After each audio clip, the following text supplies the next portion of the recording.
Augustinian monk that lived his early years in such a way that retribution was necessary.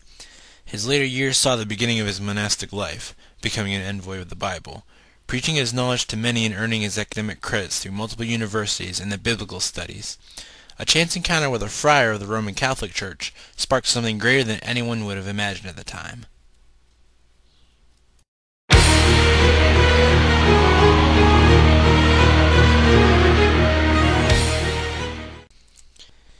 The 95 Theses. This encounter with the friar brought about a new intelligence that Martin Luther hadn't known about until now: the sale of indulgences.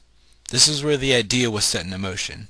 Was it right for a church to advocate the use of money to purposely allow individuals to recant for their sins and be granted passage to heaven? No. Martin Luther believed that the only way to Christ was through Christian devotion. Faith alone is the path of salvation. The hand of forgiveness was God's alone to extend for one's sins. In a direct confrontation with the church, Martin Luther nailed his 95 Theses to the front door of the All Saints Church.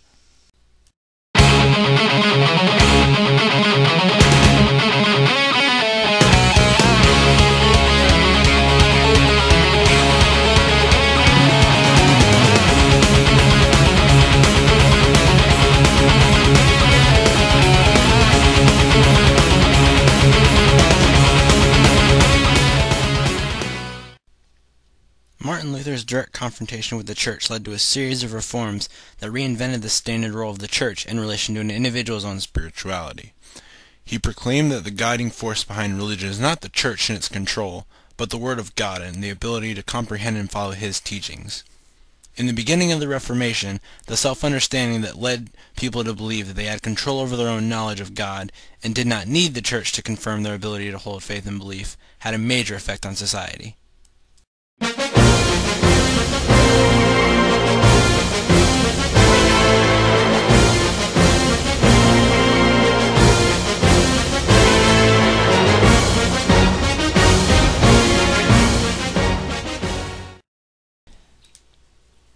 He set forth the purest example of living by the book, choosing to place the teachings of the Bible at the center of his life, providing an example for all of those who had previously relied on the church as the center of spiritual knowledge.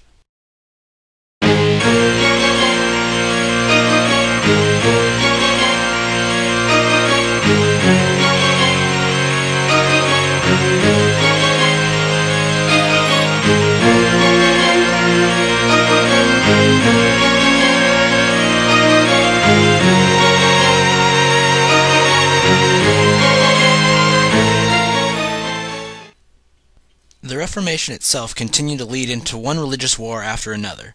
The first of these wars is known as the Peasants' War of 1524. All of the townspeople, peasants, and even nobles began a conflict that scored numbers in the hundreds of thousands in terms of casualties.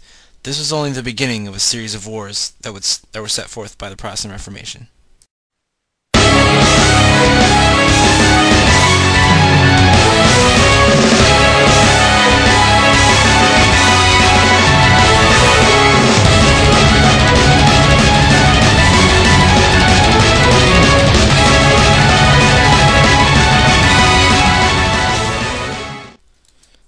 More prominently in the history of spark conflicts was the 30 Years' War, a hotly conflicted war that can be attributed as one of Europe's greatest conflicts in terms of destruction.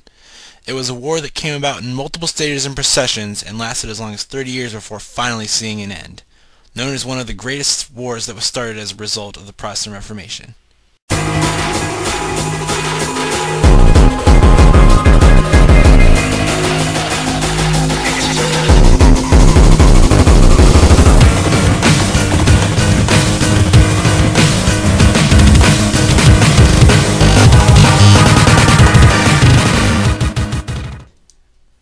The end of the Reformation was sought out in the Peace of Westphalia, generalizing an overall separation of religion among the people in Europe. The religion of a state was now to be decided by the prince of that state, eliminating numerous chances for further conflict, as well as granting the individuals within these states the right to practicing their own faith in public when allowed.